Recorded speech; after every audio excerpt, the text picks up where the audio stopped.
Hello, everybody. This should be live right about now. If you can give me a quick check on sound and so on in the chat. And what we're going to be doing is we're going to discuss about the recent Dutch elections. I'm here with guest Dr. Alexander Wolfheze. We've done a few things together in the past. He's a regular writer for Dietse Bazuin as well. And I'll just let him introduce himself, I guess. Yes, thank you, Faust. Thank you for having me on your show. It's an honor to be there. You are one of the few people in Holland who has the courage to speak out for nationalist ideas, which is appreciated. And I like to recommend your other productions to our international audience. It's very important that they take notice of the things that you post, because it's one of the very few voices that speaks out for the Dutch national movement. One of the reasons I'm on your show is that I like to support your project. I think there is too little publication of material from the Dutch movement. Well, the Dutch movement is actually quite important. We are in a kind of middle position between the continental European tradition and the American Anglo tradition, I would say. We have a kind of a bridge function, so that's also why I accept the invitation to speak in English, so that we can reach a broader public. I will introduce myself. Yes. I'm Alexander Wolfheze. I have a doctorate from the Leiden University, which used to be one of our best universities. I have that. I did an education in Semitic languages, Semitic languages and cultures, a study that has been abolished under the new system that we have, which is now the American system, a bachelor-master system, which is quite different than what we used to have before. So I am part of the old continental tradition, academically speaking. My interests are far beyond the pure Semitic field.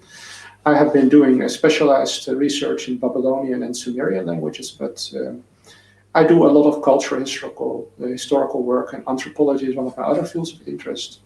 Yeah.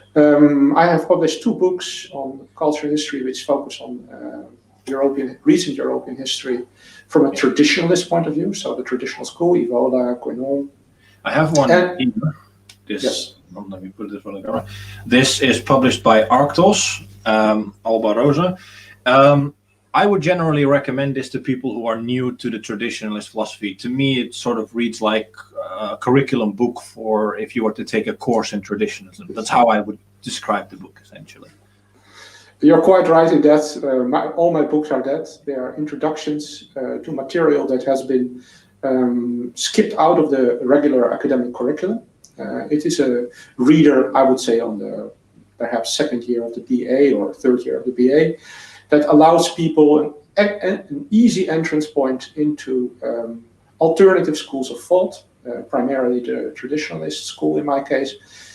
But I'm publishing another book with Arctos. This year it will be out. It's called Rupers Nigra, and it will be focusing on archaeofuturism, which of course is a quite interesting field in our movement. It is one of the philosophical bases of the new right. So that would be something that is perhaps interesting for a younger public, especially. Archaeofuturist is really something that belongs to the future, not just in the word, but also in the fact. It's a young philosophy, and it carries probably our hopes for the future as a new right movement. The next edition of Dietse Bazuin will have as a topic archaeofuturism. I have to say to the audience that it has unfortunately been delayed because there's been some delays with some of the writers. So it's uncertain when it will be published for now, but we will be bringing out a shorter edition for Passover, focusing on the traditions around spring festivals and rites and so on. Right. Well, the reason I'll explain to the audience as well is why are we doing this in English? Because we're both Dutch, we both speak Dutch.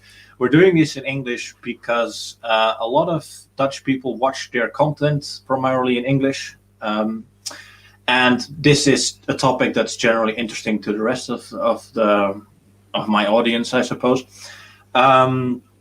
And the general idea is that this is sort of to be a pilot of a more regular podcast. Now, I've said many times in the past that I don't like discussing the news, and I don't really like doing regular shows. On the other hand, sort of give the masses what they want. The masses want live streams. The masses want bread and circuses. They want someone to cover this stuff, and there is no one covering this about the Netherlands or about Dutch topics. So we see this as sort of an experiment, a pilot, to maybe do this sort of thing more regularly as a maybe weekly or bi-weekly thing about, well, events in the Netherlands. So that's why, and if we are successful in future, we might do it in Dutch. Anyway, shall we move on to the elections themselves then? Yes, so that's fine. I would say that the elections that we have in the Netherlands are not as unimportant as the size of our country would suggest. Actually, to look at our elections is a kind of a measurement of the symptoms of decay that are occurring throughout the whole West. It's quite important because the Dutch elections, they reflect quite accurately the mood of the people. There are many small parties. Our election system does not allow for a winner-takes-it-all solution. Rather, there is a representative system that allows even very tiny parties with perhaps 70,000 votes to enter the parliamentary system. There is a very low threshold to come into the parliament. And this allows fashionable trends to show themselves very early on in the Dutch political landscape. So perhaps from that point of view, it's interesting for the European right to study this topic. One thing that when I interact a lot with British nationalists, and one thing they say is their system is too centralized or it is too hard to get in. Ours is too fragmented, where it's really too easy at this point to get in, because we are now at a record 17 parties in the parliament, something that hasn't been seen since 1918. And there's a fragmentation on all sides except the center, I'd say. Yes, well, what we face here, of course, is the question, to what degree is this election legitimate? If you look at it from the point of view of a national community, the Dutch national community, so I mean the ethnic Dutch people, the indigenous inhabitants of this nation, there are big question marks regarding this election. The first is, to what extent does a national community allow everybody, all takers, to have the right to vote? This is a question that should be asked. Our system allows everybody from 18 years onwards to cast a vote, irrespective of qualification. Yes, that's the second point. So the internal quality control is missing.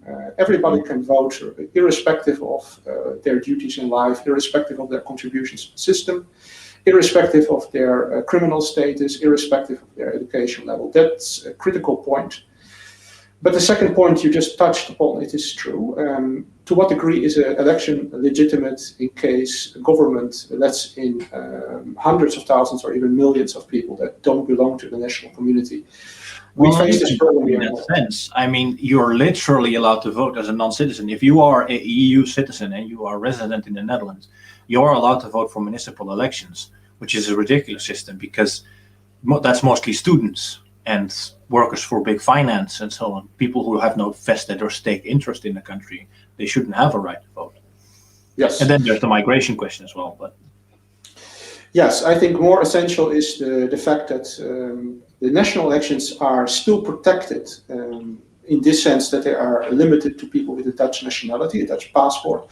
But of course, now there are so many people with a Dutch passport who have nothing to do with our nation. They have just been given status here, a paper status, like a parking ticket by the, I call it the regime, the government which is sitting there. And their presence dilutes the Dutch national electoral system to a very large degree because our national politics are very thinly balanced. They are very finely tuned. One seat to the left or one side to the right in the past could make a big difference in policy. And these people, of course, that were given the vote, who are not Dutch, they tend to vote for the people who gave them the vote. That's quite obvious. Yeah, it's interesting to note that there are now 2 ethnic minority party interest groups in the parliament. Bijeen, which is specifically for blacks and very woke, very Americanized in its politics. And then there's also Denk, which is more of the, well, basically ethnically Turkish party, although it also represents Muslim interests more generally. Yes, this shows exactly what I was saying, that the Dutch elections are a quite good barometer for Western Europe. They show symptoms early on. So we are the first country to have actually a minority political party governed in effect by a foreign power, Turkey, sitting in the national parliament. This is quite unique. It shows the degree to which the Dutch body politic has decayed. Another thing is that should be noted is that the main parties, which are the liberal parties, which won the elections this time around again, these, for a very large degree, depend on immigrant voters. Immigrant voters that are entrepreneurs. I think the tragedy is that they still have a huge white middle class vote behind them, actually, especially D66 and VVD.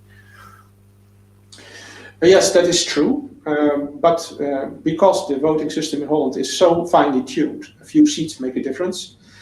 Just that tiny, even the quite small amount of votes that goes to these parties from the minorities gives them the edge. It tilts the balance in their advantage. On the other hand, yes, and the reason a few seats make a difference is because we are forced to have coalition governments. Yes. Therefore, parties have to negotiate and form a coalition to rule. And I think the smallest coalition ever had two parties, but this hasn't been the case for a long time because whereas most big parties used to have 30 to 40 seats, these days 30 is already a big party, and there's only one party that has 30 seats, and everything else is well under 20 at this point, which just goes to show the enormous fragmentation of the political landscape. But I don't think really the results of this election are more to blame on the white middle class, who was still quite too comfortable, especially what you saw with the left moving towards the neoliberal D66 vote and the VVD gaining a few seats. These are very much white middle class parties still.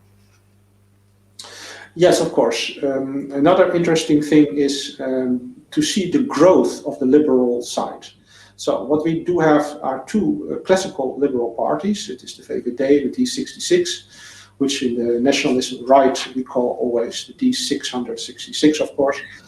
It is a really woke, nightmarish party that is hell-bent on selling out the country to Europe, to globalist institutions.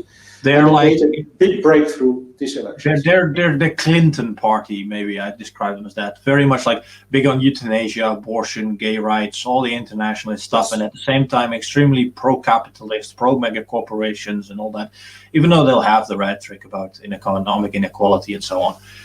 There's no bigger party for big business than D66, except maybe the VVD. If you look at the figures, these two parties, the VVD and the D66 party, they have enlarged themselves at the expense of their junior partner, the Christian Democrats. I call them the pseudo-Christian Democrats because they are not that, of course. But interestingly enough, there are also two other parties which we might typify as liberal, which now enter the parliament for the first time. Newcomers called Volt.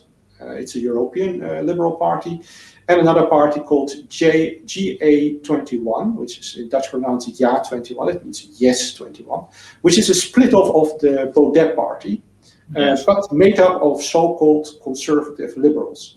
Which these parties, yes, that's a nonsense term, but go ahead. Yes, we can talk about that later, but what it means is this, that there are now two extra liberal parties, in fact, in the parliament. And it's quite a breakthrough for the liberals because they have managed to widen their electoral base. The Volt party is based on young people, mainly students from the big cities. Yes. And it is a European project, a kind of a Soros kind of project that has managed to attract enough attention and capital. Volt has a lot of money behind it, yes. That's right. Democracy, mega corporation donors. It's basically the party representing EU interests and the big business interests, because big business is, of course, intrinsically tied to the EU because the EU is immensely favorable to them because it facilitates the growth of big corporations at the expense of small corporations and independent contractors because of the loads of legislation, the open markets, the removal of restrictions, and so on. Yes. Perhaps it's interesting, maybe you can say something about that as the first one of us, about the fate of the Baudet's Forum Party, the FVW Party, which Yes, a lot of new right people had illusions about. Many people in Europe look to that party as a kind of an advance card of our movement. Perhaps you can say something about it. I will also add some words. Yes, so I think a lot of people will be listening specifically to hear our opinions on Forum for Democracy and Baudet. Electorally, they did actually gain quite a lot. They grew by 400%, going from 2 seats to 8 seats. Now, for people who don't know, the Dutch parliament has 150 seats, and so you need a 76-seat majority to form a government. And the last few governments have always had only a 1 or 2 seat majority because it is so difficult to form a coalition. So Baudet stands at about 4-ish% of the vote at this stage, 4 or 5% of the vote, which is very good growth. But he won the Senate elections last turn round about 2 years ago. And at that point, he had 14% of the vote. So the internal struggles within his party have really hurt him on that front. He's gained a lot of votes specifically because of the lockdown. One interesting aspect is that his second man, Wieben van Haga, who is a VVD defector, got almost as many votes as Baudet himself did. And that was specifically because Wieben van Haga is the face of the anti-lockdown rhetoric. So you could say that half his votes are because of the lockdown. I would say that you could also put Forum for Democracy under the liberals. Same with PVV. PVV are Islamophobic liberals, and Forum for Democracy are Eurosceptic liberals who don't. They are against migration a bit. They call themselves liberal conservatives. As I say, that's a nonsense term. You're either conservative or you're liberal. Your foundations are either on God or on the free market. It can't be both. Overall, I think Baudet has behaved himself like a clown during the elections. Things like he said the Nuremberg trials were invalid, which, while possibly true and a juridische discussie, is not something you should do while on the electoral campaign. That's not something that's going to gain you votes. And he's had a lot of these gaffes. So overall, I'm not terribly happy with. I'm somewhat indifferent to them getting 8 seats. In the larger picture, it doesn't make any difference anyway. For the populists to actually change anything, they need to get over 30 seats put together. If you put all of the parties together, if you include Boer-Burgerbeweging, Ja21, PVV, Forum, you get about 30 seats, which is still not enough to really block any coalition forming. You'd need between 30 and 40, and preferably not between so many parties. So on the whole, though, the populists gained 7 seats overall. Again, if you include the Ja21, if you just look at Baudet and PVV, they gained 3 seats overall. Still not bad. But on the whole, kind of disappointing on the populist side. So back to you then. Yes, I do agree that you just disenchanted a lot of our international listeners who are looking for Forum as a solution to the problems of the Netherlands. Yeah. I completely agree with your analysis. The FVW has shown its face in the last 4 years that I've been sitting in Parliament. They are what I would call a classical liberal party, something with a mixture of Brexiteer kind of ideology and slick talking. Our friend Baudet is, of course, a man of education and of a good presentation. He knows how to. Used to be. He knows how to utilize the rhetoric of our movement and to employ terms that we use for his own sake, for his own parliamentary campaign. He has done so quite successfully. I do like to remind people that there is a freak phenomenon in the FVW, which is the youth movement. There is a youth wing to that party, and in that youth wing there have been some wrong apps circulating. These things the publication of these wrong apps were also the reason that the party split. The party fell from its all-time high of about 20 projected seats to what it has now, and also GA21, the GA21 split off started from this scandal, so-called scandal about these apps. Well, some of these apps might have been provocations, some of these apps might have been just jokes, but anyway, they touch upon ethno-nationalist sentiments that probably do exist in some circles in the yes, but I think that is more our people in FVD hoping to pull it to the right. It is not a sign necessarily of anyone more higher up actually being more nationalistic. Baudet has had a few things where he wrote his piece about Wellebeck, about women, and his speech about the Owl of Minerva speech, which had a few nationalistic, traditionalist overtones, but on the whole, there's nothing very much concrete. And if you look at the actual electoral program, it's not very strong, it's very liberal, especially on economically, it's extremely neoliberal. And more so, a lot of their core topics, they've dropped those in favor of talking about lockdowns. I find them to be a very much moving with the weather, a weather vane party, because when it's popular to talk about the climate change, and Greta Thunberg's in the news, they talk about climate change. When it's popular to talk about, stikstof, they talk about that and they support the farmers. When it's the lockdowns, they talk about the lockdowns. And before that, it was the anti-EU stuff. But a lot of their core platform positions are hardly ever brought up. It's always the news of the day they talk about. And I really don't like that. Yes, of course. Baudet, he is a typical example of a slick and a smooth politician. He knows how to talk, he knows how to maneuver, and that's his good right. But we should not mistake his party and him with the new right and with ethno-nationalism. The only thing that's interesting about this app scandal is that the man held responsible for the app scandal, or who was blamed in the mainstream press for that scandal, was not pushed out of the party. He survived the split off. His name is Freek Jansen. And he is in fact on number 7 of the party list. He is thus elected into the parliament, pending the final result, which will be published in 2 days. Probably he will enter parliament, which is an interesting phenomenon, because a man associated, in the public eye at least, if not in reality, with things like anti-Semitism and the racism and the scandal of the apps, will probably now enter parliament.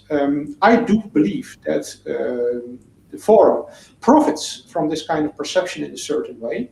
They do like to flirt with ideas of the new right, with ethno-nationalist ideas, just to give them enough credence among the disaffected populace. And this is a symptom of this. So what they are doing, they have made a move, a tactical move, to put this gentleman, this Freek Jansen, on the list, and he has managed to enter parliament. I do think this will help their self-appointed opposition image. Yes, I agree. I mean, and the flirtations in the past were more obvious than they are now, because they found this lockdown thing as a topic and more other liberal positions. But yes, I agree with you that they do they want to keep that flank of politics voting for them behind them. They want to keep nationalists supporting them. Nationalism isn't huge in the Netherlands, but it's big enough that if you walk around a bit with images of 17th century sailing fleets and you get the Prinsenvlag here and there, a lot of people, especially the younger people, will be attracted to that. But it's all kind of for show. I don't believe it's actually reflective of their real politics. Yes, this is an important point for our international public to add. There is a general perception of Holland as an advance guard of the European new right, because of the previous success of Mr. Wilders and his PVV party, and the entrance of Baudet and his Forum party into the parliament. Yeah. I like to warn people about this internationally. Don't be deceived by appearances. Holland is as woke as you can get in the West. It's almost on the level of England in the public perception, in the mainstream media, in the academia, and in the political debates. These parties use symbolism to attract, we would call it the CivNet vote, the civic nationalist vote, and to draw a lot of energy away from our movement. That's what they have been doing. Yeah. What I would say though is that it's better to have Wilders and Baudet than nothing at all. I mean, they're on the similar level to perhaps Salvini, I'd say, in their politics and their aesthetics and so on. And what Wilders especially has done, he has normalized a lot of right-wing rhetoric, especially on the field of anti-Islam rhetoric. It's basically become normalized to be Islamophobic at this point, especially among the lower classes. And I think, yeah, it's better than Britain, where there's no parliamentary opposition at all to any of this. It's the same like in Sweden, you've got the Sweden Democrats. Even the Sweden Democrats are a bit more center, a bit more liberal than Wilders, for example. Wilders proposes remigration. Wilders proposes closed borders, banning burqas, all this stuff. He's on migration. He's very hard line. And him having something like 15% of the vote, 10% of the vote is a good sign. This is true.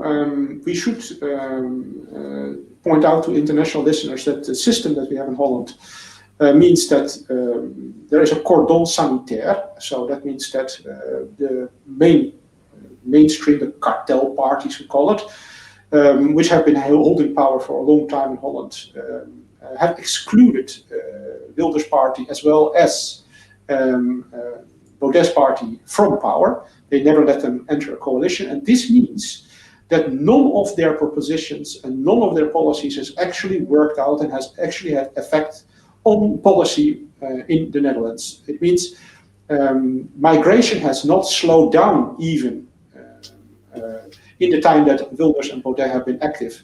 Their net effect on policy has been zero. But it has had an effect in the general culture, in my opinion. Like I say, it has become much more acceptable to be critical of Moroccans, for example, because of Wilders. But someone in the comment posted that it has had conservatism back. Also true. It's a two-sided sword, I'd say, having Wilders around. He becomes sort of a lightning rod for a lot of this stuff, and that has its negatives and positives. I want to go back to one thing you said a bit earlier about the Netherlands being sort of a trendsetter or showing trends within the rest of Europe. I think that's interesting because that's true. Trends, especially among the opinion of the general populace, because the barrier to entry to parliament is so low, you can sort of see where the opinion is being shaped.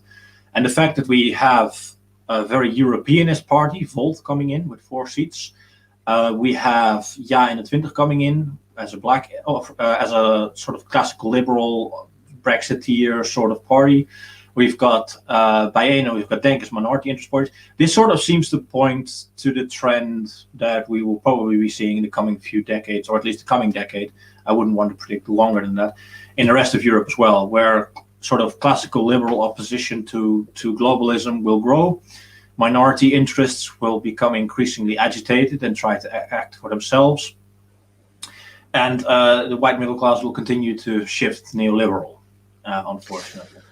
Yes, I think there is another thing conclusion that can be drawn from the Dutch elections, and that is actually kind of a warning. People have, in our movement, they have been enthusiastic about the decay of the left parties, the SJW parties, which used to be the Labour Party, the Dutch Labour Party, and some other, the Green Left. These have lost, overall, they have lost a number of seats. Yes, they have really lost. So to give this international audiences, our Green Left Party was halved, lost 50% of their seats, went from 14 to 7, I think, or 16 to 8, something like that. The Labour Party, which historically is one of the oldest and largest parties in any European country, is at 9 seats. There's never been that low, and it's been stuck at that since the previous election cycle. So it looks like the Labour movement over here is dead. Classical social democracy is gone, replaced with progressive neoliberalism. Yes, and this is what the point I wanted to make. So people have been looking to this phenomenon of the fall of the classical left and the decay of the SJW parties as a positive sign. I do not think it is so. I think the SJW agenda has been taken over by the liberals. It has been, the liberals have now adopted so many of their points of view that the woke SJW ideology has actually become mainstream liberal ideology. And if these parties that we were speaking about, the Labour Party and the Socialist Party and the Green Left, they have lost a lot of electorate. This is rather reflective of a democratic shift, not in a shift in the Dutch politics. It is rather that the baby boomers that used to vote for these parties, they tend to be exiting the arena, and these parties have lost their usefulness as tools for agendas, because these agendas are now being realized by the so-called mainstream liberal D66, D66 as green on climate as Green Left is. Right. So that's not a reason to vote for them. Even the VVD has promised to shift to the left on climate issues, particularly with mass subsidies of something like €1 trillion into green energy targets and so on. Now, I don't actually necessarily disagree with the need for an energy transition. The problem is the implementation is extremely corrupt, a lot of nepotism, and it's inefficient. Windmills and solar panels aren't going to cut it. We're going to have to build a few nuclear plants. Yes, so this tendency, we call it liberalization of the society. In fact, it is a double phenomenon. It is also a phenomenon of the introduction and the shift to the left by the liberals. So the traditional left parties have become redundant, in fact, in the landscape, because their agenda points have been taken over. They have been not hijacked, they have been just become mainstream. So well, this you is could actually argue that they successfully shifted the middle, that they shifted the Overton window. Yes, that's the classical march through the institutions that the left has achieved and is still achieving and is still progressing with, in my opinion. Yeah. Yes. There's a question in the chat about Volt as a continuation of Europe and Nation of Mosley. I guess in a sense, but a very progressive version of Europe and Nation. Volt does want to abolish individual nations and form one big European country, essentially. So I suppose, but not really from the same tradition. You can look at Volt as an extension of the D66 party. It is a more modern version of the globalist, bureaucratic D66, which appeals to a percentage of the young populace who is now studying in the big cities. Yeah, so there's this analysis about voting by demographic, and the youngest parties are Volt, D66, Forum for Democracy, and DENK, which means migrant youth voting for their own Turkish interest party, and then you see a shift towards the flanks among the white youth, towards progressivism and towards classic liberal opposition to globalism, essentially. But what we can also see, that's another interesting phenomenon, is the regressive left phenomenon. So there are talking points in our movement about the alliance between feminists and Islamists. And this, in fact, in this election has been highlighted by a phenomenon in the so-called Green Left Party, which has overall lost, but where there is now in parliament for that party a lady of a minority background, the Moroccan minority background in Holland, who has been associated with the Muslim Brotherhood. Yeah. Not in a very direct way, but the press has made a lot of noise about that, and still she has entered parliament not on her normal number ticket, but on a personal preference vote. This is quite an achievement in Holland. Yeah, so this is the thing in the Netherlands. I'm not sure if this happens in other electoral systems. You vote for the candidate, so the candidate gets the seat. You get the list with all the names, and if you get preference votes, so if a candidate lower down on the list gets more votes than someone higher up on the list, they enter parliament instead of the other person. This also means that whenever someone decides to leave a party, they take their seat with them. And this has been a huge trend in Dutch politics, especially the last 10 years, where about half the new parties that are started by splintering off from an existing party, usually the VVD. Wilde's party started this way as well. He was elected initially for the VVD, started his own party. Then there have been several initiatives from the PVV itself to splinter off, VNL and Hero Brinkman and some others. But yeah, the votes are personal. So you are elected as a person. You're not elected for the party. When I was following the news, I saw that only 3 people achieved that. They who entered parliament on preferential votes. And this lady that I was speaking about, this Moroccan lady, she actually achieved that. That's quite an achievement for Dutch politics. And it means that there were enough votes for her, despite, or maybe thanks to, the publicity from the mainstream press about her so-called allegiance to the Muslim Brotherhood. She is a lady that wears traditional clothing, traditional Muslim clothing. She is a practicing Muslim. And she is member of the Green Left Party, which has its origins, its roots in the communist atheist party. So here comes true something that in our movement we have been warning about, namely the allegiance, pragmatic allegiance between feminists and leftists and Islamists. This is in fact now being shown in Holland to directly come true. Yeah. It is also probably one of the reasons that GroenLinks lost so many seats, and a lot of the progressive vote went to D66 instead. It cost them to do that. It cost them to work with conservative Islam, because it was seen as a betrayal of their progressive principles. I know my father and his circles, which are old communist, old labor, old social democrat, who these days vote, a lot of them vote green left, decided not to vote green left, partly for that reason, partly because they had a conservative Muslim in their ranks. Yes, it is an interesting phenomenon to note that on the left, certain strategic decisions are apparently being made in this regard. So they have decided to keep this lady on, even although they knew she was not an asset. She was not an electoral asset. As you said, they lost votes by this. The same kind of phenomenon we can see in the SP. It's the Socialist Party. This used to be a hardcore Maoist, Leninist party, which is now more in direction of a social democrat party. But this party has also chosen not to take an anti-immigration point of view, even although strategists, they knew that if they had done so, they would have attracted a large section of the population who is apparently not voting or is now voting for Wilders. It's a decision. This is a strategic decision. And the trend overall is movement towards the center and movement towards progressivism. The Socialist Party, which used to be, as you say, quite hardcore communist, is now more and more talking about, gay rights, transgender stuff, all this stuff, rather than being the party of the trade unions and the workers as it used to be.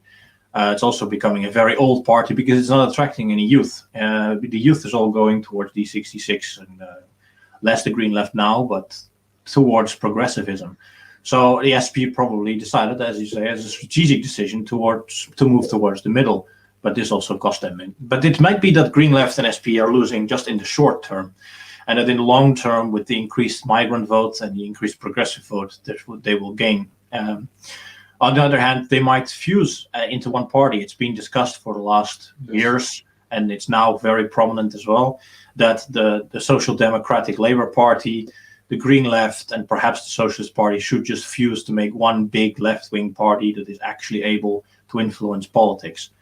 I don't see the SP doing that, but it doesn't seem impossible to me for Green Left and the Social Democrats, the Labour Party, to fuse. Yes, it is important to note for international viewers that Dutch politics has this phenomenon of fusions. Parties that fuse, that multiple parties get together and form a new party, if they get too small or if they think it's tactical. This has happened with the Social Democratic Party, the PvdA. Has its origins in this. So does the Christian Democrat Party. It's a fusion of Catholic and Protestant parties. And the same is with the Left Green Party. This is a fusion of multiple left parties. This phenomenon is common, and it can happen very easily again. What we can conclude also from these strategic decisions on the left is that they prefer, these left parties, they prefer to abandon their labor base, original labor base, and their original populist base, just in order to keep to the woke agenda. This woke agenda overrides all other considerations. This is an international trend, of course. Yes, of course. A big problem, which I have noticed a few times on the right side, when people talk about political project on the right, it is the same problem. It is the problem that people are unable to combine talking points that are important for a key electorate, which is namely the indigenous mass of people, which is the working people, the ex-working people, the pensioners, the people that are on the social minima. These people have nobody to vote for in effect. They tend to vote for Wilders because it is by lack of better. But there is no party that covers a leftist agenda, a social agenda, and a working class protection agenda, and the issue of immigration. Yes, I agree. I think economics is especially underexplored by the right and especially by nationalists. They tend to just go for default positions from the 1930s or for capitalism, and they haven't really put much thought into it, unfortunately. I've tried to remedy that, but you can't do very much as just one person. I do think Geert Wilders stands for a more left-wing agenda, though, but the kind of dumb left-wing agenda, where it's just spend, give the poor more money, and let's spend on hospitals instead of an actual economic platform that opposes finance capitalism and opposes globalism and opposes the whole myth of free markets and all that stuff. Anyway, one thing to point out is the fragmentation overall. Like I said, we have 17 parties now. And we see that even though both the classical left lost seats, but the progressive left gained some, the populists gained seats, but split over multiple parties. We now have 4 populist parties instead of just 2. The left has its new woke party, the Bijeen, and overall the whole fragmentation means it's increasingly hard to form coalitions and to rule. This time they got lucky that with 3, maybe 4 parties, they'll be able to form a coalition. But if trends continue as they are, it's quite possible that that parties that are new in the parliament will continue to grow. And some fusions notwithstanding, it will basically become Weimar, where we have elections all the time because we can't keep the parliament, cabinet together.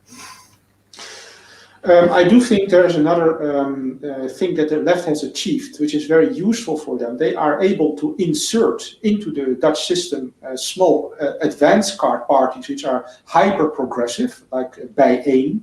And this is a party that is founded by, I would say, an anti-white activist, BLM activist of Suriname descent, a lady called Sylvana Simons. She is entering parliament now. Together with some other parties like DENK, which is a political party which is Turkish-based, basically. These parties are able to fulfill a role that actually on the right we would want to fulfill. They are so-called whip parties. They are able to set an agenda, to make talking points in the public debate, and they can pull the whole public debate more and more to the ultra-left. Yeah. BLM will now be an official talking point in the Dutch parliament, even on the basis of 1 seat. And the right has completely failed to do the same on the other side. The right has not been able to insert even 1 seat to make its talking points. And this is a lost opportunity. We should look more at parallelism, where the left, of course, has academia and has the media. They now also have political parties, and they always had the trade unions.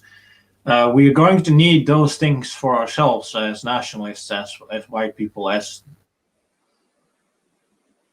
ethnic Dutch, because that's possible going into the future. Because as I see it, the Bijeen and DENK parties and so on are proof of a trend, and what the trend will be is increasing segregation and increasing separate societies. I live in Rotterdam. I already see this. So you've got a Turkish neighborhood, you get a Moroccan neighborhood, you get a few mixed neighborhoods, you get a white neighborhood. It's already pretty segregated, and that's not the result of policy. That's just people making choices. So the result will probably be something like the Austro-Hungarian Empire in the 1870s, where you've got people living in the same town, but going to separate stores, going to separate churches, going to separate, or mosques as the case may be, just completely parallel institutions. And as we saw with the Austro-Hungarian Empire, once the central authority starts to fail, violence occurs, and fast too. After the First World War, there were pogroms all over the place between ethnic groups. And one needs to only look at the Balkans, of course, for how these things can end. Well, as far as institution building is concerned, we should actually as a new right and as a nationalist, be enthusiastic about certain developments. And the collapse of the academia is one of them. And the sidelining of the mainstream media is another. So the social sciences and the humanities in Holland, in the universities, are now so woke and are now so ridiculously low quality that many people now are starting to do the same as in the United States, young people. They opt for alternative career choices and do not automatically consider university studies as their entry point into the marketplace. This is a positive development. Yeah. We're starting to see this in the Netherlands now as well. The mainstream media has also lost a great amount of credibility that they used to have. They have used their credibility even in the so-called alternative media, like in Holland is geen stijl. It is a so-called alternative media. But just in order to make their talking points and make their political points and achieve another round of sitting and another round of political power, they have discredited themselves to a large extent. This is very positive from our point of view. The bias towards D66 and GroenLinks, Green Left in the mainstream media, in the big newspapers and in the state broadcaster was extremely obvious. Yes. And of course, that's nothing new. The constant bashing of the far right, as they call it, the populists.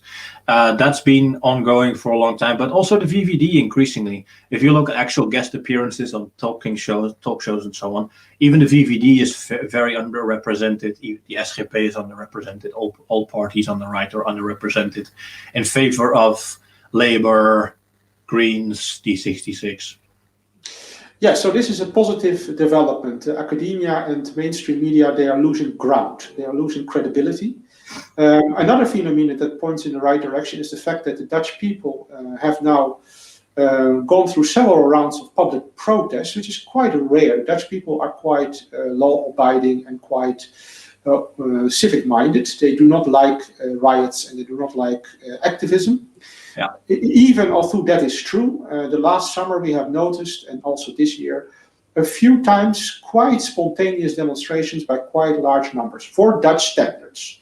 Yeah, but and the most interesting part, in my opinion, was the fact that veterans organizations came out to protest, which is unheard of. I think the last time the military actively took some kind of a position on politics was when the Marines came into Amsterdam to beat the hippies of the war monuments in the 1970s. Yes. That's been the last time. So we are noticing this phenomenon, and this is, from our point of view, quite positive, because it means that there is some awakening happening in a moderate degree in certain groups, but it's spilling over into the streets. There is a civic protest movement, not just against the lockdowns, but also, for example, against the farm measurements, farm closures, because in Holland the government is taking lots of land away from the peasants, the farmers, in order to build new housing, in fact, for immigrants. Yeah. This is causing a lot of bad blood among the Dutch people. So the government has in fact overreached itself a little bit, and certain measures are not entirely. They don't pass so easily as they might have passed had it gone slower. Two things I'd say is, don't underestimate how many left-wingers are among those protesting. There's a lot of hippie-ish types as well, and new age types among those protesting that I've seen. And the second thing is that when the lockdowns are over, I expect the vast majority of the people to just go back to their lives and not stay politically active. You saw the same thing with the migrant crisis in 2015, when there were big protests. I mean, you say the Dutch are not a culture of protesting, which is generally speaking true, but when we do protest, we tend to get violent about it. For example, in Geldermalsen, and now with the fighting against the police, the big rioting in January. So we tend to be peaceful, but when we stop being peaceful, it gets quite nasty. But I think, well, some will stick. Some of this will stick in the minds of some people, and they will keep skeptic of the government, and a vast majority will return to their normal lives. This is what happened after the migrant crisis. This is what happened after the banking crisis in 2008, when there were protests against mega corporations and banks. And when do you hear anyone anymore about privatize the profit, publicize the debt, right? No one talks about that anymore. These things come and go in waves, and some people, it sticks around in their head, but most people live day to day like they're some kind of animal. Well, yes. Of course, in Holland we have populists that used to be largely apolitical. A big part of the population used to be linked to a certain zuil, pillar in society, which used to be religiously defined. So a certain kind of Protestants and the Catholics, they had their own pillars, and these things were. These pillars were reflected in the political landscape, but as a whole, the Dutch people were not very politicized. They didn't have strong political affiliations, except for a small group of communists, which is always a marginal phenomenon. And I think this is still true. I think the Dutch people are not highly political. What you say is right. Many people, they protest on daily issues and talking points that are interesting for them at that moment. I will give an example. Last year, there were a lot of football supporters that showed up to protest. They were part of the initial protest on about the Yes, and then you speak to these people, you get an interesting discussion. They are not interested in the slogans that they use. In fact, the only thing that so, for example, their rights, their civic rights, the right of congregation, national interest, traditions. No, if you dig through their arguments and you talk to them personally, they're only interested in one thing. They're interested in re-entering the stadiums which are closed by the corona measures, by the COVID measures. They are only interested in the restart of their football season. So what you say is right, but this in certain way is positive because it means that the Dutch people are not highly politicized, for example, as the French are. And I think there is also, what you say is right, another thing you said is right, is that there are a lot of protesters which are left-leaning, which are hippies. This in itself is not a bad thing. It might also be a wake-up call for the right to rethink certain things in our strategy. For example, why does the right, the European New Right as a whole, but especially also in the Netherlands and Belgium, why do we not reorient it on in a more popular way? Why we don't look at left economic policies? Why we don't look at so-called left ecological politics? Well, because mostly we're busy fighting each other more than anything else. That's right. That's right. So it would be very useful to have a party that is anti-immigration, pro-national sovereignty, but still very progressive in ecology and economy, and which is able to burn through this neoliberal capitalist model. But I think that's apparently, perhaps it's too soon. Yes, this is the question for thinkers. They always tend to think ahead, and they have to wait for the people to say the moment is right or not. Yeah, exactly. Because we had 40 or so parties taking part, some of which were to the right of Baudet and Wilders, and they didn't get in. So I don't think nationalism electorally is a viable strategy yet, in most European countries, except of course Eastern Europe. The thing we should be looking at is parallelism for now. We barely have organization. There's barely structure to begin with. And if you're going to build a political party, you need to start with the foundations, and the foundations just aren't there yet. You need things that are outside parliament first. You need your trade unions, you need your think tanks, you need your figureheads, you need your authors, you need your media.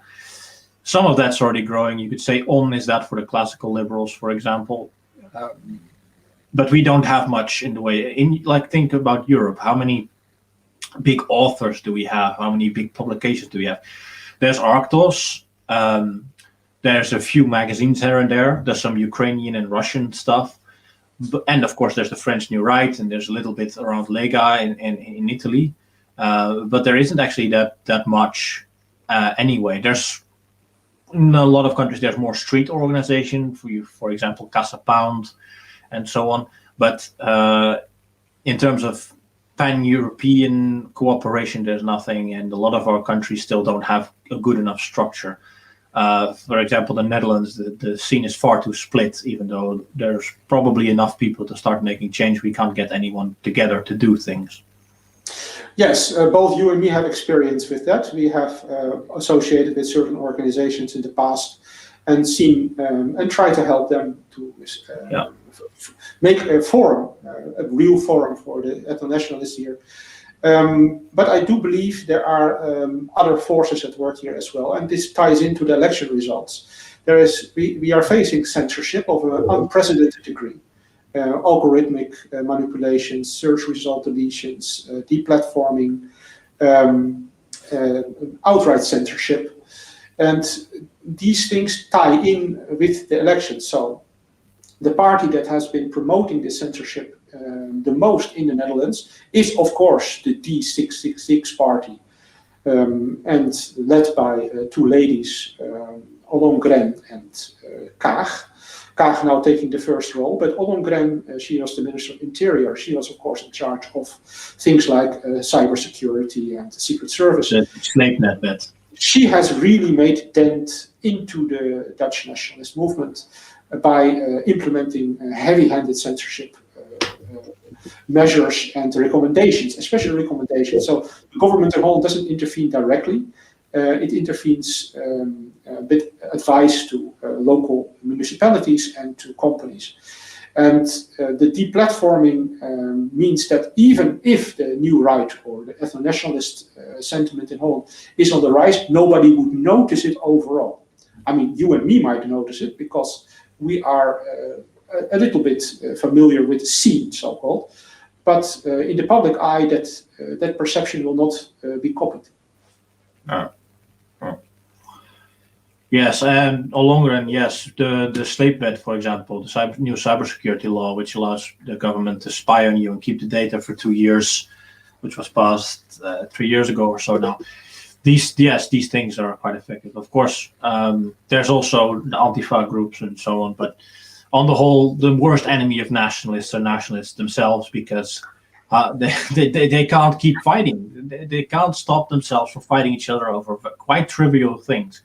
I see this. That is, of course, something that is much more prominent in the Anglo-Saxon world, where they're much worse about it. But we do it the same here. It's just impossible to keep an organization really together, unfortunately. There's too many egos, too many fringe personalities. There's a lot of reasons. Well, I think, of course, Holland is a country that is on, people say, IQ-wise and talent-wise, close to the Anglosphere, right? We have a quite high degree of achievement here in sciences. And I'd say we're much better in the Anglo-Saxon world. I know your point of view, but anyway, that's the general perception. And this means that Holland is quite an individualistic country, right? Individualistic achievement and competition is an important part of our culture. It's a natural part of any kind of mercantile society. So I'm in a double mind about this. I do believe to preserve differences is good. I also think that a certain amount of competition is correct. But I do think this has been exaggerated the last couple of years by what I would call in German Prinzipienreiterei, so that you let a principle override the greater common good. Well, it's not just principles. I mean, there's ideological conflict as well, but it's more often than not, it's about egos and personalities, which is really the main barrier. Now, I've complained many times that the Netherlands doesn't have any public personalities, and I think the solution forward would be to have big enough characters, big enough personalities, who would be able to overcome some of that internal conflict. Because within any organization, especially of marginal types, you get a lot of people wanting to be alpha types, and you get a lot of conflict over that, especially in the more masculine-oriented nationalist organizations. There's a lot of competition about who is the top dog. Yes, I do believe that a lot of this infighting is also based on the insufficient knowledge of the problems that we really face. So you're talking about the masculine cult that is in our movement. This is linked to a very interesting phenomenon. So on the one hand, people, they do try to reinvent Western masculinity. They do try to emphasis on physical health. This is all very good. But on the other hand, people do not understand very basic problems such as the feminization of culture, education, and the public sphere. And they are not able to draw conclusions from this. So if we look at our public debates and our public sphere, it is highly feminized. But on the other hand, all our commentators and all the people in our movement that tend to have opinions and a big mouth, they always react to this public sphere. Question is, should you be doing that? Should you not reject that public sphere and form your own public sphere? That would be. I've been saying this many times. Stop listening to the mainstream narrative. You'll see this with all these streamers, these Anglo-Saxon streamers. What do they talk about? They talk about what's in the mainstream news cycle. They don't make their own content. They don't make their own news cycle. They don't build their own narrative because they're still addicted to the mainstream one. And this is one of the reasons I don't like doing podcasts about news doubting and talking about the news, because it's kind of pointless. Firstly, it'll be forgotten within a week and it'll be superseded by something else. Secondly, it doesn't really help build anything. It's mostly a distraction, keeping you addicted to news, to new information, new impulses, instead of having you think about things, building things yourself, working on yourself. You'll just be reacting indeed. So that's one of the reasons I'm not a big fan of these news streams. Now, perhaps we have to do them just to attract an audience so we can give them the better ideas. And that's more or less the reason that we're doing this stream, to give the people what they want, give them their bread and circuses. But it would be helpful to keep reminding them to not keep in the news cycle. And perhaps if we do this more regularly, we should work on building our own news cycle primarily. And yes. So what we have been doing, for example, now is talk about the election results in the Netherlands. But it is important for people to always dig back to the roots of this phenomenon. So we have now discussed several service occurrences, but we should not forget the deeper problems that underlie these phenomena. So we are talking about an election result.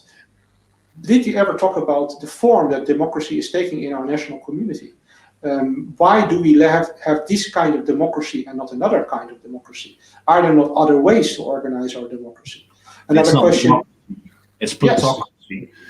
Yes. So-called democracy, right? We have officially a democratic system, but how you define people that are allowed to vote? How you define people that should be allowed to be voted for? How do you limit the franchise? Do we ever think about these things? This is a very important issue as well.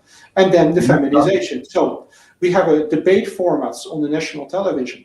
Maybe we shouldn't be listening to them. Maybe we should be critiquing these formats themselves. Why should a talk show that is being led by a little blonde lady have an effect on the public opinion? Why should not sensible statement figures lead the discussion? These are very essential questions. We should be teaching people to take a distance from the surface phenomenon and from the mainstream outlets that are making us busy with this and distracting us from the main issues, which are feminization, which are umvolking in Dutch, umvolking in German, the ethnic replacement of the Dutch nation, and also the social implosion that we are facing, the breakdown. Well, and economic issues like the increased centralization of the economy as well. Yes. But I think on the whole, we both would reject democracy as a system because it inevitably leads to demagoguery and plutocracy and corruption. And it is never going to be a system where great men are produced and where civilization actually advances. Spengler always says that at the end of civilization, people are obsessed with forms and with systems and models. And that's what you see with people obsessed with the rules of democracy and the rules of fairness and free speech, rather than looking at greater things and greater purpose and why these things were ever built in the first place, what the general idea was. Ask a person on the street, even a middle-class person with a bit of an education, and ask them to explain the whole philosophy behind the very idea of democracy. They probably won't be able to.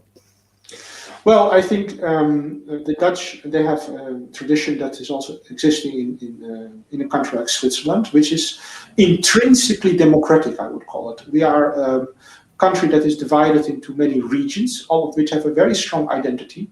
Cities that like to activate themselves and act on their own, like Amsterdam is still doing, for example. Mhm. It's a country that was originally a federation and functioned as such in a quite devolved manner. So power has been always devolved here to cities, to municipalities. But I would not say that in democracy. Autonomy. No. It is not a democracy in the sense of the word that we are using it now. But in effect, power has been devolved in Holland. There has always been a large degree to which people have been able at a local level to lead their own lives in their own particular forms. Because it was a federated, it was not really a country, it was a federation, a conglomerate of smaller states, including, of course, the southern Netherlands, which is now Belgium and Luxembourg. And this confederative state of affairs gave the Dutch people a large degree of intrinsic freedom. They were able to lead their lives more or less as seen fit and as befitted to their own ecological niche. And I think it would be quite good to reinvestigate that. Northern Europe generally has a more of a tradition of individualism and freedom orientation anyway, especially the regions around the North Sea. You see it in Denmark, you see it in Northern Germany, Scandinavian countries, England, where there's more of a rejection of absolutism. But that does not, in my opinion, make democracy because we had kings, we had stadhouders, we had the conflict between the Staten-Generaal and the stadhouder in the House of Orange. But there was always a central authority still, and power to decide local things, yes. But then ideally in any system you want a city to make its own policies. Right. And the central authority mostly just organizes defense and maybe the bigger infrastructure projects and so on. So decentralization is generally a good thing anyway. That's what allows the preservation of culture and identity. You need localism, you need your own authority. Yes. and tax plan and so on. It's how you get uniqueness, but that doesn't mean that you can't have an authoritarian state at the same time, in my opinion. Look at the Holy Roman Empire. You had an absolute God-ordained emperor ruling over a state that was basically not a state. I think you're right. Here two streams of Christian thought come together. We have here in Holland a Catholic South, or used to have a Catholic South, and a Protestant North. In the Protestant thinking, we have a thing that's called soevereiniteit in eigen kring, sovereignty in your own circle. It's a concept worked out by Kuipers. In America, people will know what it is. Sphere sovereignty for religious groups and local communities.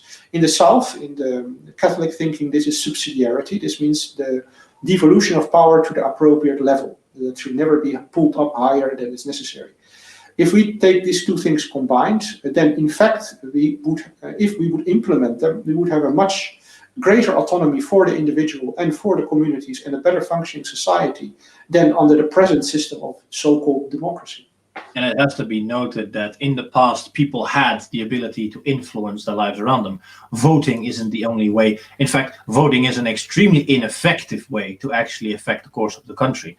Your economic decisions matter more. Who you do business with, whom you buy things from, that matters more than your vote, I would say. And the fact that we don't have guilds, trade unions have been collapsing, business interest groups, like the small MKB, the VNO-NCW, is losing increasingly power to things like Shell, Unilever, and so on. So, all the traditional institutions that we used to use to influence the decisions of our rulers have collapsed, and we're sold this sham of democracy where your vote matters, but your vote doesn't matter. Because if we actually look at it, the VVD got about 26% of the vote, and they are going to be setting the agenda. And this means that the rest of the country, to one extent or another, disagrees with the VVD, but they will set the agenda.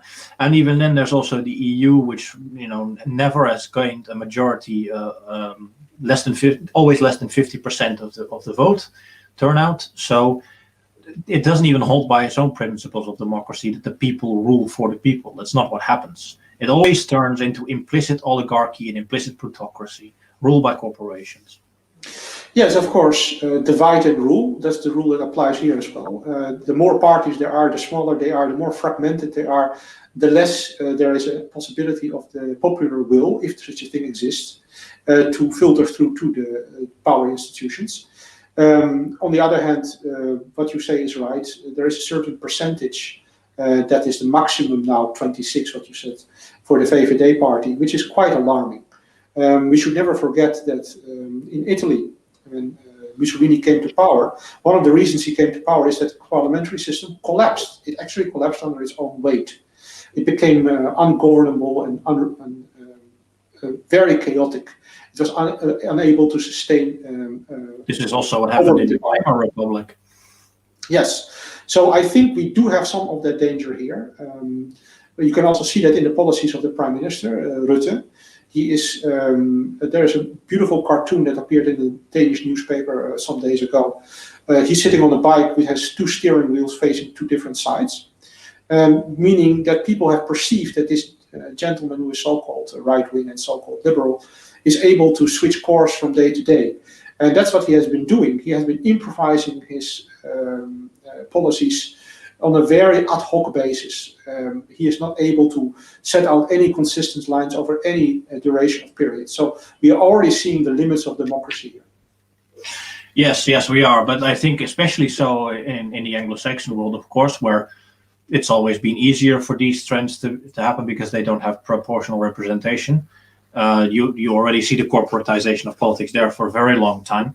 I mean, it's increasingly the case over here as well, but half of all politicians flow into the corporate sector after they finish their term. Half of the senators and congressmen in the United States become lobbyists or go to work for big corporations. So, money buys power, and corporations can buy politicians because whereas kings and nobility are independently wealthy and don't have, you can't buy them as easily because they also have standards. They have noblesse oblige. This is not the case for career politicians. Yes, in our natural state, I would say the Dutch natural state would be the Dutch Republic that we used to have before 1795, before the French invasion, 1795. In that system, officially there was a system that had three layers of power. There were the religious, the clergy, and the ridderschappen, which was the nobility, which had inherited seats, and then there was the burgerij, or the bourgeoisie, the great merchants mostly, and they balanced each other out. They kept the country in a kind of a stasis. That's also why we entered the so-called Silver Age, this age of stagnation. But it had the advantage of allowing Dutch culture to flourish in all kinds of ways. It allowed the Dutch culture people to make their own lives in their own way that they saw fit. I think a balanced system that has a degree of popular consent, but also checks and balances of the religious leaders and of the nobility would do us good. Some reintroduction of these old recipes would not be misplaced, I think. And it has to be said that in the old republic, the elections for the Staten-Generaal, only about 40% of people actually had the right to vote. Yes. So it wasn't like general franchise. And, to me, democracy proves that you shouldn't have the average person try to decide because he doesn't know what to decide. He has no long-term memory. He doesn't understand the issues. General voting is a bad system. But at this stage, we're mostly just critiquing the idea of democracy and presenting alternatives, which, while important, so long as we don't have any means to implement them or even influence public debate on it, I'm not sure that it's useful yet to do so. I do think that the things that we are talking about, writing about, not you and me specifically, but the new right as a whole and ethno-nationalists in Europe, they are being noted. So it is not like this that we are talking entirely for a public of only 100 people and into the air, so to speak. I do think that the ideas that the new right is developing and that we as ethno-nationalists are developing are the only ideas that are sustainable for the future. The only new ideas that are occurring in the new right. And I do think that there are policy makers that are at least paying attention to them. And the results of our discussions might bear fruit far into the future, long after we are long gone. So it's important to have this advance card role for ourselves. I see what you mean. I mean, we're already factually moving towards sort of technocracy, sort of updated version of nobility ruled by elites, but I'm not sure that there's enough time. I think economically we're facing collapse. Demographically, we're facing collapse. Culturally, we're already dead, long dead, buried. We can't make anything creative or artistic anymore. So I'd say that we probably are in just, at the end of the civilizational stage, the Spenglerian cycle, and things just going to have to collapse. And I'm not sure that that these ideas will be carried forward, really. But the thing we should try to do is to implement these things in the real world, so as much of us can survive as possible into that future, because so long as the people exist, there is a future. Well, it's also important to give people hope. So what you are saying is undoubtedly true, that the trends are very negative. On the other hand, there is such a thing as called archaeofuturism. The things that happened in the past, they have some of them have a recurrent validity. They can be relived in new forms. For example, the idea of mobility, the idea of clergy. And they might take surprising forms in the future. And it's very important that we anticipate these things and that we continue to give hope to, especially to young people, that there are alternatives. I also think that part of the success of parties like Baudet is that they are tapping into this sentiment among young people that something really needs to give way and really needs to change. I think young people instinctively know this. That's also why they're turning away from the mainstream politics and media.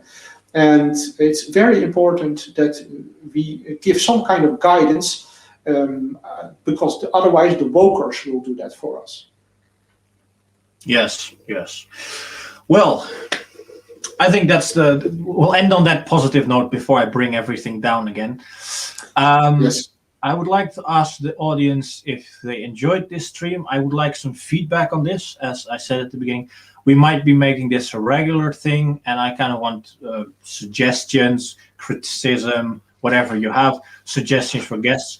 The idea would generally be to do something like what we're doing now, is to talk about some topic in the news, because that's what you people want. You want your red meat people saying bad things about the news. Oh, isn't it all terrible? What's happening to the world? And then we can add some actual intellectual criticism of it to shift away from that constant reinforcement of the mainstream narrative after that. So I think that would generally be the format. And so give me all the critique you have, the suggestions for guests and so on. Again, it will be focused on Dutch nationalism. If this is interesting enough for a Dutch audience, we'll probably shift to doing this in Dutch and do it on the Dutch channel. Kind of depends. Well, that's that. And I thank you, Dr. Wolfheze, for coming on. Thank you for asking me, and it was a pleasure. Yes.